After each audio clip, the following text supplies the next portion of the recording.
Stop pretending that feedback is just a polite formality or something you can skip because it's uncomfortable. If you're leading anything real, whether a startup that's bleeding cash or a team of sharp professionals, feedback is the lifeblood. But here's the brutal truth. Most leaders either ignore it, fake it, or get defensive and kill the whole thing the second it gets hard. And that's why your team stalls, why your investors lose faith, why your vision dies a slow, pointless death. You want real impact, real growth? It starts with owning feedback like your future depends on it, because it does. Forget all the soft advice about creating safe spaces or inviting opinions. Those are weak moves if you don't know how to push people to the edge where real truth lives. Feedback must hurt sometimes. It must disrupt. It has to force you to realize how blind you've been. The moment you tell yourself, I'm too senior, too experienced to be questioned, you've lost. Your ego becomes a fortress, and that fortress is where innovation goes to die. You want to break out? Demand feedback that's ruthless and precise, not fluffy, not vague. You need feedback that points exactly where you screw up or where your plan collapses next. And don't just wait for the feedback to come knocking, hunt it down. Schedule sessions to hear what nobody dares say. Push your people to break their silence.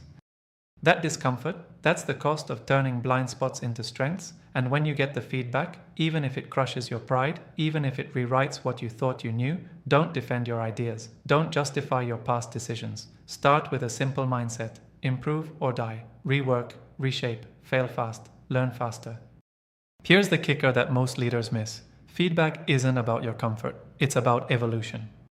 You can't build a future-proof leadership style by listening only to fans or yes people. You need brutal honesty from every corner, founders, investors, clients, and even your toughest critics, because that's your reality check. Your job is to filter that feedback like a pro, to digest the useful parts and transform them into clear, actionable moves that nobody else sees coming. And don't confuse feedback with blame. Feedback is data. It's raw information about what's broken or what can be better.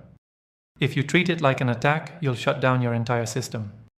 Instead, build resilience around it. Every piece of negative feedback is an opportunity to sharpen your edge. If you can't handle that, you won't survive in a world that changes every second. Now, for the secret nobody tells you, use feedback to build dynamic leadership. That means leading with flexibility, with openness to pivot on a dime, with courage to confront harsh realities even when they threaten your position.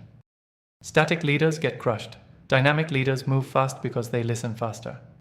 Feedback is your early warning system, your compass in chaos, your trigger to act before problems become catastrophes. Stop hiding behind titles or experience. Start chasing hard truths, no matter how ugly. Invest time and energy to build an environment where being challenged is the norm, not the exception. Then, lead your team, your investors, your mission with a level of transparency and responsiveness so fierce it shocks them. That's how you build trust. That's how you scale. That's how you change anything for real. If you want growth, embrace feedback as a weapon, not a weakness. Demand it, use it, thrive on it. Because if you don't, everyone else will pass you by while you're stuck pretending that you're above reproach.